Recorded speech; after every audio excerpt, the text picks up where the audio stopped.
Having the right type of delusion is one thing. This is a whole nother thing. Delusion. This is something every boxer has in some way, shape, or form. Even the great Cus D'Amato appeared a little bit delusional when he was promising the young, not so very talented Mike Tyson, very, very physically gifted, but not so very much talented young Mike Tyson, that he was going to be the youngest champion in the world. Even Mike Tyson kind of doubting it at first, but growing into strongly believing it and being able to make it happen against all the odds. So as a fighter, being somewhat delusional is something you have to be able to have, because at the end of the day, if all else is against you, if no one thinks you can win the fight against the champion, how could you be the champion if you don't believe in yourself? You may appear delusional. A good example for you guys would be when Manny Pacquiao took on Oscar De La Hoya. Manny Pacquiao moving up a lot in weight. Oscar De La Hoya was a lot bigger than him. Everyone thought Oscar De La Hoya was going to dominate Manny Pacquiao and destroy him. Manny Pacquiao came into this fight one of the biggest underdogs ever. Even the Philippine government were trying to take away and suspend Manny Pacquiao's license so that he couldn't take this fight because they were worried for him. And Manny Pacquiao went out there and dominated him. So even when the people that want to be on your side are against you, you got to be delusional in a way and think that be the only one, even if you're the only one in the world, even if your own team doesn't believe in you, you got to believe in yourself. And that's why we need delusion.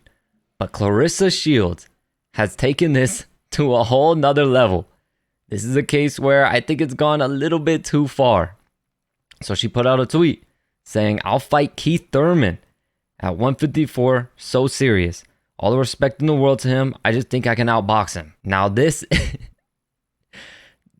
having the right type of delusion is one thing. This is a whole nother thing. So when Keith Thurman was asked about this, of course, he went out and said that he's a man and that he could beat Claressa Shields with one hand behind his back.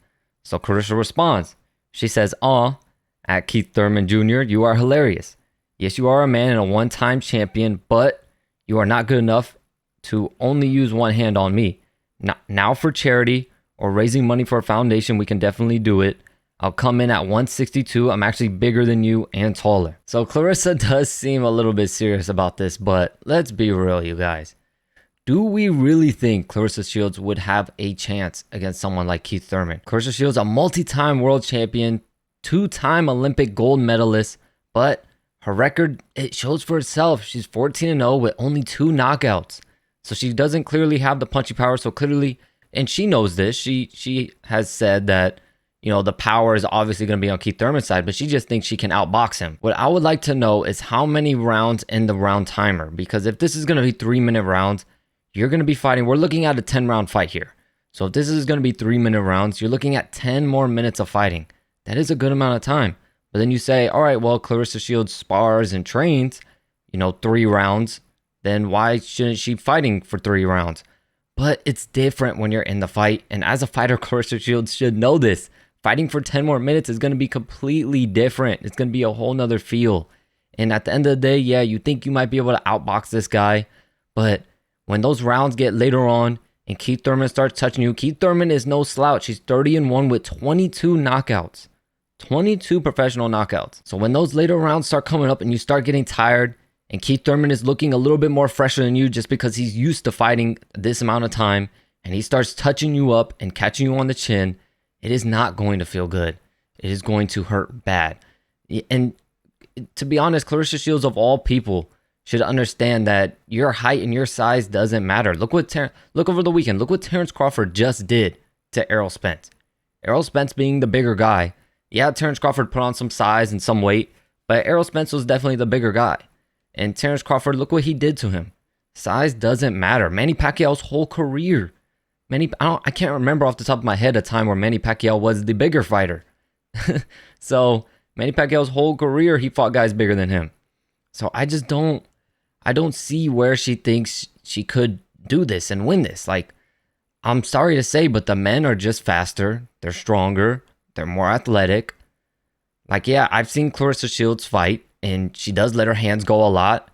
But that could lead to problems getting countered. And she has decent boxing, but I just don't think she has the footwork to sustain it for all 12 rounds to where she doesn't get stationary and get caught with a big shot from Thurman. I don't know. I think Claressa Shields is taking delusional to a whole nother level, to all new heights with this statement here. Yeah, Keith Thurman has been hella inactive. He's probably a little past it, but I just don't see how Claressa Shields even has even an inkling of success against Keith Thurman. I just don't see it. I can't see it.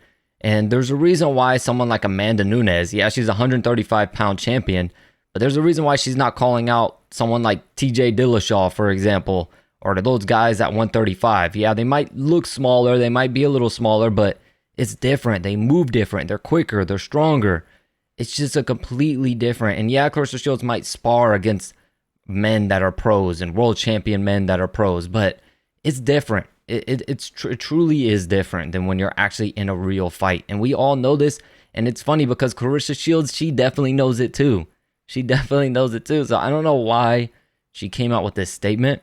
I mean, I'm sure she firmly believes it. So of course she's going to come out and say it. And she knows it's a controversial take that'll get the eyes of the media. So it's pretty smart marketing for her, especially if she has another fight coming up. But I just don't agree with it. And I don't think, and to be honest, someone that's inactive and things like that, I think Keith Thurman is kind of an easy target because he's been fairly inactive. You know, he fought against Mario Barrios, which not a lot of people watched that fight, but Keith Thurman dominated that fight. So it's like, and in a way, it's kind of disrespectful to other fighters because, you know, Keith Thurman dominated Mario Barrios. So do you think that you can beat the crap out of Mario Barrios too? Like, do you think you would have also dominated Mario Barrios? Like, it just, I don't know. Just this statement comes off a little bit disrespectful all around to everyone else. But let me know what you guys think, man. Am I reading too much into this? Am I overreacting a little bit? Or do you agree? Is Claressa Shields just way too delusional? And do you think that she's just doing this for the media? Or do you think she's actually serious? Y'all let me know in the comments. Thank you for rocking with your boy. Of course, Jake Paul, Nate Diaz going down this Saturday. I will be live for you guys. Can't wait to see some of you there. And I'll catch you in the next video.